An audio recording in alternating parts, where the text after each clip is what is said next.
The Wisconsin Badgers head into the 2024 season under their second year head coach Luke Fickell. They're looking to bounce back. They had a rough 2023 season.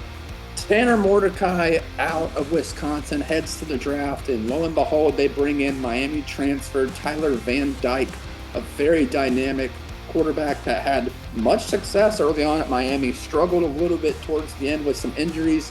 Maybe he looks to bounce back. Position coaches, transfers, and much more.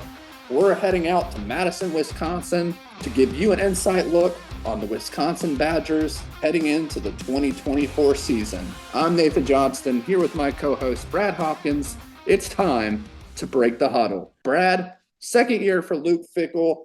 This is a really, really big year for the Wisconsin Badgers to take that next step, to keep building upon what Luke Fickell wants to do. They bring in a couple new coaches. They bring in some very dynamic transfers as well. What can you tell us about the Wisconsin Badgers, and do you think Luke Fickell is going to make his stride and keep growing this program up in Madison, Wisconsin? Yeah, Nate, really, good thoughts, good questions there. Everyone knows if you listen to us here at Break the Huddle, I'm a big fan of Luke Fickell. I thought he was obviously just unbelievable at Cincinnati, and then I thought Wisconsin really, really made an A-plus home run hire with him. I want to say, Nate, that's a loaded question because there's a lot of factors in this. Yes, I think Luke Fickell is going to improve at Wisconsin. I think he's going to do a good job, but you have to factor in that the Big Ten has completely changed with the addition of Washington, Oregon, USC, UCLA. It's a changed conference. I think it's reasonable to look and say, I think Wisconsin's going to improve this year. However, I still think, you're looking at an 8 or 9 win team. Wisconsin fans, take that how you will. Like I said, I think there's some improvement, but I think we with those new programs, and of course, you still got Ohio State, you still got Michigan, you still got Penn State in the conference. I think you gotta be reasonable here about where your program's at. Two quick guys that I want to hit on, Nate, that I think are going to be, obviously, actually three guys that I want to hit on that I think are going to be really important for Wisconsin going forward. You mentioned one of them, Tyler Van Dyke. This is a guy at Miami. When he's been healthy, he has been really, really good. That's the problem, though. Tyler Van Dyke has not been able to stay healthy. Nate, I'm interested to see what he does in this Phil Longo offense because we know that Phil Longo knows how to be a great offensive coordinator. We saw what he did with Sam Howell at North Carolina before he moved up to Madison. I think Tyler Van Dyke, if he's once again asterisk, if he's able to stay healthy, I think he will have a great season there. Two guys that I want to point out here. One of them being true freshman running back, Dylan Jones. He comes from Maryland, a very, very successful program there, Lady Good Counsel High School. Look, Wisconsin, it's kind of like Alabama with wide receivers, Georgia and Clemson with defensive linemen. Wisconsin just puts out NFL running backs, and this kid could be the next great one. He was a consensus 4-star player. Wisconsin beat out some SEC programs for him, so he's the real deal. Now, as a true freshman, like I said, who knows how much he gets on the field, but he could be the next. I think he's going to be the next great Wisconsin running back. And then, of course, y'all know, and Nate and I like to get some of those under the radar type FCS to FBS transfers. And I've got another one for y'all. John Pius comes from William and Mary, and this kid was really, really good. He's an edge player, not the biggest guy, about 6'2", 240, but 9.5 sacks this past year.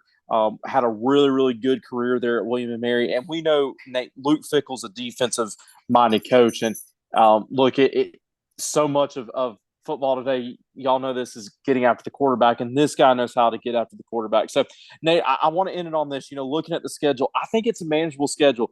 They obviously host Alabama, which is going to be a really, really fun game. They go out to USC. They have Penn State and Oregon. I think like I said, for Wisconsin fans, I think you got to keep it in perspective. 8 or 9 wins would be an improvement.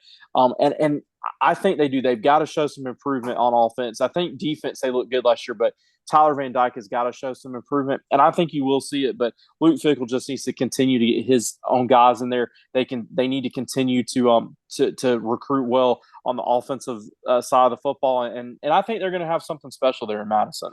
Yeah, Brad, you mentioned some of these opponents that they're going to have to play. We obviously know that divisions are no longer, right? It's one big conference, and so everyone's going to mix and match of who they get to play each year. You mentioned Oregon, you mentioned Penn State. Even they have to play former West division rivals in Iowa and Nebraska as well this year. That's not going to be easy either. Those two programs are making strides as well. The one thing that I'm worried about, Brad, is the new co-defensive coordinator hire in Alex Grinch. Now, we know what he did at USC, which was next to nothing. And when you look at the Big 10, Brad, I mean, you're going to have to go against some really high-powered offenses that are going to sling the ball around. We look at a team like Oregon with Dylan Gabriel coming in. We'll touch on them later in the spring. Look, these teams are not going to be easy to play come September. And I think that's their biggest obstacle. Now, when it comes to transfers, they're doing a phenomenal job. I want to mention a couple of guys. Linebacker from North Carolina, Sebastian Cheeks, 6'3", 216 pounds. Not the biggest guy, but man, is he versatile. He's going to be a phenomenal addition to that Badgers defense.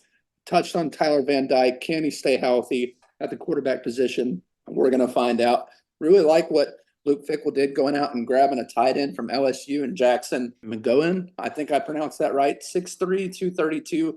Really physical tight end up front for the Badgers. And then back to the defensive side of the ball. We love touching on these FCS guys. The guy coming from Albany, Elijah Hills, defensive lineman, 6'2", 281. I think he's going to be a playmaker for the Badgers as well this upcoming season. And then you touched on the running backs. This is not necessarily running back university, but seems like year in and year out, they produce really, really good running backs. Another guy coming in, a speedster. This guy's going to really open up the offense for Luke Fickell.